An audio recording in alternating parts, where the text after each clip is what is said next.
ka nga dito. What the? Ba? Ikaw, inuubos mo yung pasensya ko. What were you about to tell RJ? Wala akong sasabihin. Anong wala? You were about to tell him something kung hindi ako dumating. I told you, hindi kita ilalaglag. Takot ko lang sa'yo. Takot ka ba talaga? O takot-takutan lang? Kung ibubuko kita, edi sana matagal ko nang ginawa. Noon, magkaaway kayo ni Giselle. Pero ngayon, chami-chami na kayo ng ina mo. Ano ba? Galit pa rin ako sa kanya, kaya pwede ba wag kang praning? Your secret is safe with me. Siguraduhin mo lang. Kasi oras na maramdaman kung kakanta ka na, ako na mismong titikom dyan sa bibig mo. Panghabang buhay.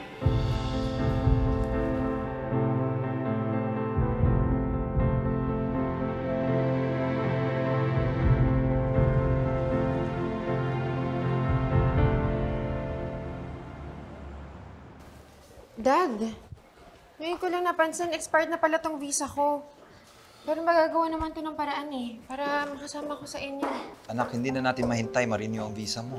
Zoe, narinig mo na ba na isasama tayo ni tatay sa US?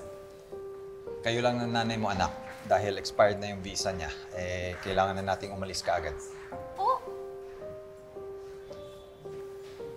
Sayang naman. Akala ko pa naman magiging bonding natin yun habang binabantayan natin si tatay. Pero huwag kang mag-alala, Zoe. Kami bahala kay tatay, alagaan namin siya doon. I'm a grown man, anak. I can take care of myself. Ah, ganon. So, ibig sabihin po, ayaw mong alagaan ka namin? Ayaw mong samahan ka namin? Wala akong sinabing ganyan, anak. Anyway, may kailangan akong asikasuhin mga documents sa office. Gusto mo sumama, anak? Ay, sige po. Zoe? Zoe.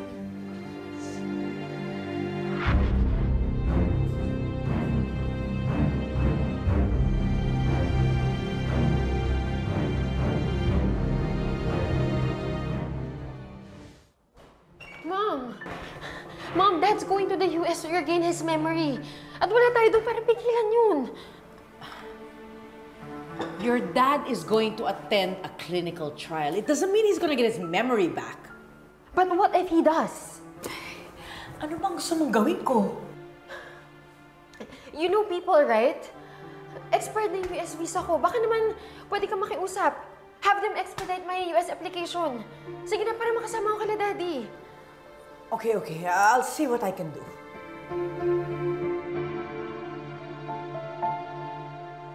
But for now, I have some urgent business I have to attend to.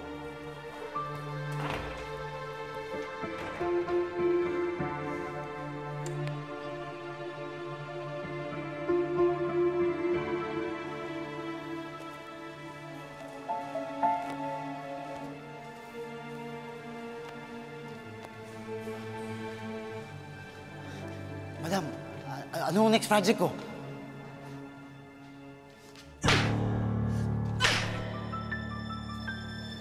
You owe me 10 million pesos. I should kill you now. Asan na yung pera ko? Madam, nakinusi ho. Tinawagan niya ako eh. Meron daw siya problema sa China. Ito, kung gusto niyo tawagan niyo ho, para maniwala kayo sabi ako ng totoo. Ako na ang amo mo ngayon. Bakit sumusunod ka pa rin kay Nushi? Madam, malaki ho yung utang na loob ko sa kanya eh. Pero maniwala ho kayo sa akin.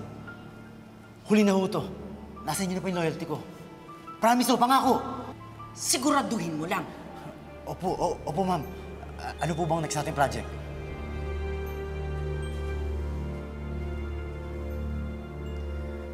Si Justine, yung anak ni Giselle,